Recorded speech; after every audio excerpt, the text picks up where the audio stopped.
Party کو تو party جو ہے وہ 40-50 وکلا کو ہائر کر لے، ان کو اپنی فیسیں دے اور ان کو جو ہے وہ کارکنوں کی خبر گیری کے لیے جو ہے وہ چھوڑے۔ اب جو اظہر مشوانی ہیں ان کے 2 بھائیوں کو کوئی پتہ نہیں ہے، وہ دونوں پڑھاتے ہیں، شہباز گل صاحب کے بھائی کا کوئی پتہ نہیں ہے، لیکن ان کو پرواہ نہیں ہے، نہ کبھی یہ سپریم کورٹ گئے۔ اب جتنا بڑا دھڑا ہے حامد خان صاحب کا، یعنی 2 گروپ ہیں، ایک عاصمت جہانگیر گروپ ہے، ایک حامد خان گروپ ہے، جتنا بڑا دھڑا ہے تو یہ روز سپریم کورٹ میں اگر 50 وکلا لے جائیں تو پھر کیسے جو ہے نا ماحول بنے گا، لیکن ان کو پرواہ نہیں ہے۔ بہرحال یہ پی ٹی آئی کے اپنے معاملات ہیں۔ اس کے بعد رجیم چینج آپریشن میں سارے کے سارے جو کردار تھے وہ نشان عبرت بنتے جا رہے ہیں۔ اس میں پہلے نمبر پہ تھا باجوہ کی صورتحال آپ کے سامنے ہے۔ آج علی امین گنڈا پور نے کہا ہے کہ میں اس وقت بھی کہتا تھا کہ باجوہ غدار تھا، میں اب بھی کہتا ہوں کہ باجوہ غدار ہے، اور جو بھی باجوہ کی طرح ایکٹ کرے گا میں اس کو غدار کہوں گا، اور جنہوں نے آئین توڑا ہے ان پہ آرٹیکل 6 بھی لگے گا۔ یہ علی امین گنڈا پور نے آج مانسیرا میں جلسے سے خطاب کرتے ہوئے کہا ہے۔ اس کے بعد بائیڈن آج کل جو ہے وہ فریز جو ہے وہ ہو جاتا ہے 2 منٹ کے لیے، اس سے کوئی سمجھ نہیں آ رہی، اور ڈیموکریٹس نے یہاں تک سوچنا شروع کر دیا ہے۔ میں نے آپ کو ایک دفعہ بتایا تھا کہ جو صدر ہوتا ہے نا پہلی ٹرم والا، تو وہ دوسری ٹرم کے لیے پارٹی کی آٹومیٹک چوائس ہوتی ہے، نہ انہیں خرچہ کرنا پڑتا ہے، وہی ان کو امیدوار ہوتا ہے۔ یعنی بائیڈن ڈیموکریٹس کا آٹومیٹک امیدوار تھا اور ہے، لیکن اب خبریں آ رہی ہیں جو بائیڈن کی حالت ہے،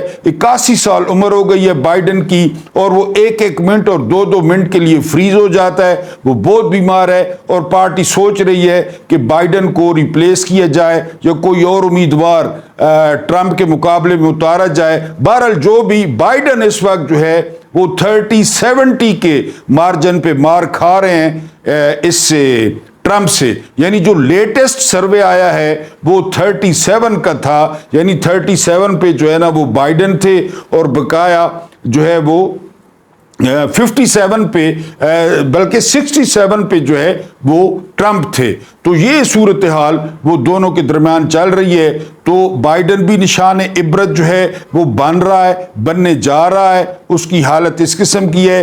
تیسرے نمبر پہ رشی سنیک، آپ نے سنا ہوگا، یہ انڈین نژاد برطانیہ کا وزیر اعظم تھا، اس کے ہرکاروں نے بہت زیادہ جو ہے وہ میل ملاقاتیں کی۔ میں نے آپ کو بتایا کہ کسی دور میں نا یہ پوری دنیا پہ ان کی حکومت تھی، اور یہ جو ہے وہ بڑے طاقتور تھے، ابھی تک ان میں سے وہ خارش نہیں جاتی۔ انہوں نے امریکہ کی دم پکڑی ہوئی ہے، یعنی ٹونی بلیئر کے دور میں امریکہ کا پپی کہا جاتا تھا برطانیہ کو، کہ وہ پلہ ہے امریکہ کا، تو ابھی بھی وہ پلہ ہے، جدھر امریکہ پیچھے پیچھے برطانیہ، چھوٹا سا جزیرہ ہے، لیکن وہ ان کی خارش ان سے نہیں جاتی، انہوں نے اپنا بادشاہ بھی بنا رکھا ہے۔ تو یہ لازمی، وہ جو بے نظیر والا NRO تھا اس میں بھی یہ تھے، پاکستان میں جو بڑی تبدیلیاں ہیں اس میں یہ لازمی اپنا لچ تلتے ہیں۔ تو رجیم چینج آپریشن میں انہوں نے بھی بڑی ملاقاتیں ٹھوکی، بڑی ملاقاتیں ماری، PDM کے جو ہے نا وہ رہنماؤں کو یہ ملے، تو رشی کو شکست ہوئی ہے، اور کنزرویٹو پارٹی ہار گئی ہے، لیبر پارٹی جیت گئی ہے، اور برطانیہ میں امید ہے جو آنکھ مچولی کا کھیل جاری تھا وہ اب ختم ہوگا، اور ایک مضبوط حکومت آئے گی۔ اور لیبر پارٹی سے امید ہے کہ لیبر پارٹی انسانی حقوق پر جو ہے وہ آواز اٹھائے گی۔ رشی، اس کا بھی عبرتناک انجام ہو گیا، وہ بھی کوڑے دان کا حصہ بن گیا، اور ادھر ایک بہت بڑی اور بڑی طاقتور، پھر اللہ کی پکڑ، میں تو ہر ویڈیو میں بتاتا ہوں آپ کو بھی اپنے لیے بھی، کہ یہاں پہ ایک عالی جناب کو مرگی کے دورے پڑ رہے ہیں، وہ کنٹرول میں نہیں ہیں، ان کو جوتے بھی سنگھائے جاتے ہیں، جرابیں بھی سنگھائی جاتی ہیں، اور آخری خبریں آنے پر وہ برطانیہ روانہ ہو گئے تھے علاج کے لیے۔ بہرحال یہ علاج برطانیہ کے یا امریکہ کے قابو میں نہیں ہوتے، یہ اوپر سے ہوتا ہے، اور پھر اوپر سے ہی اس کا علاج ہوتا ہے۔ بہرحال وہ جناب یہ تصدیق کی ہے، منصور علی خان لونڈے لپاڑے نے بھی رپورٹ کیا ہے کہ ایک بڑی پرسنالٹی کو اچانک جو ہے وہ مرگی کے دورے شروع ہو گئے ہیں اور اب وہ برطانیہ میں ہیں۔ تو یہ رجیم چینج آپریشن کے 4 بندوں کے بارے میں آپ کو بتانا تھا۔ اس کے بعد آج مانسہرہ میں علی امین گنڈاپور نے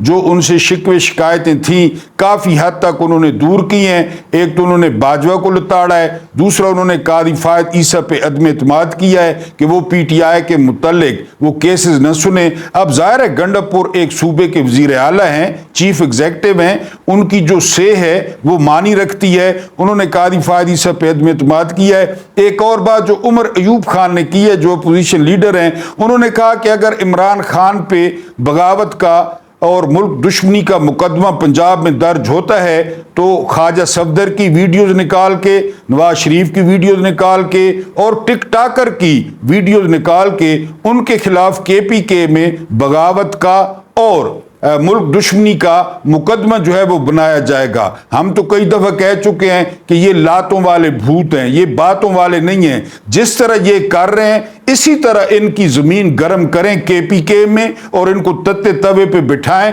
تو یہ کھڑے ہونے والے نہیں ہیں۔ اب وہ سرور پہلے یاد کریں، ابھی آپ جو ہے نا وہ کتے کا خون دکھا کر پلیٹلیٹس برطانیہ بھاگنا یاد کریں، یہ کوئی کھڑے ہونے والے ہیں؟ ان کا کوئی نظریہ ہے؟ یہ تو اقتدار، بس اقتدار میں کس طریقے سے آئے ہیں؟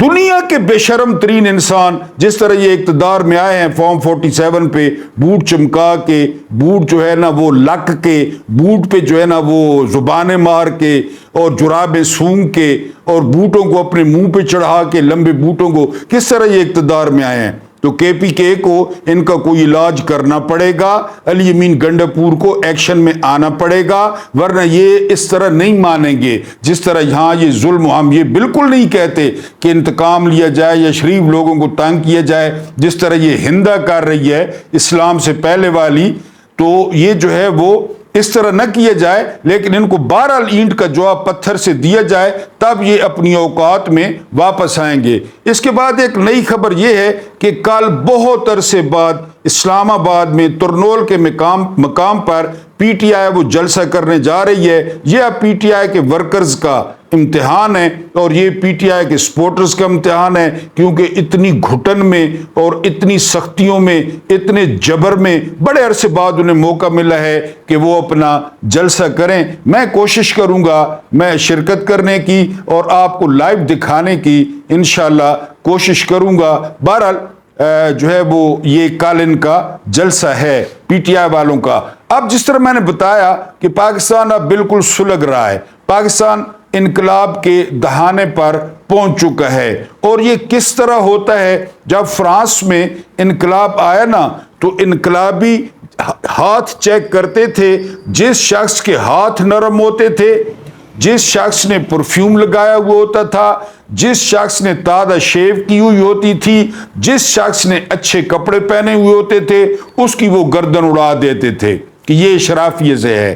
تو بار بار وارن کرتے ہیں ان کو کہ اس سے پہلے کہ عوام وہ وزیر اعظم ہاؤس کے سوئمنگ پول میں نہانا شروع کر دے، یا اس سے پہلے عوام سارا قاضی فائد عیسیٰ والا کام اپنے پاس لے لے، تو کوئی اگر لوگوں کی سوچ لیں اور خاص کر غریبوں کی سوچ لیں، 10 کروڑ سے زائد پاکستانی وہ خط غربت سے نیچے چلے گئے ہیں، اور اگر یہ چچا بھتیجی کا کمبینیشن جاری رہا تو یہ 10 کروڑ سے بھی تعداد بڑھ سکتی ہے۔ ایک اور چول ماری ہے اس پالشیے نے، یہ پتہ نہیں یہ کس کی چوائس ہے، اور یہ جو ہے نا ان کو ہمارے سر پہ مسلط کیا ہے۔ پیوٹن سے ہاتھ ملانے سے پہلے وہ دور کھڑے تھے سرگئی لاروف جو کہ وزیر خارجہ ہیں روس کے، تو پیوٹن سے پہلے یہ پالشیا، پتہ نہیں سرگئی لاروف شاید سابق جرنیل ہیں یا اس کو جرنیل سمجھا ہے اس پالشیے نے، پیوٹن کو چھوڑ کے اور جو وزیر خارجہ کو ہاتھ ملانے چلا گیا ہے۔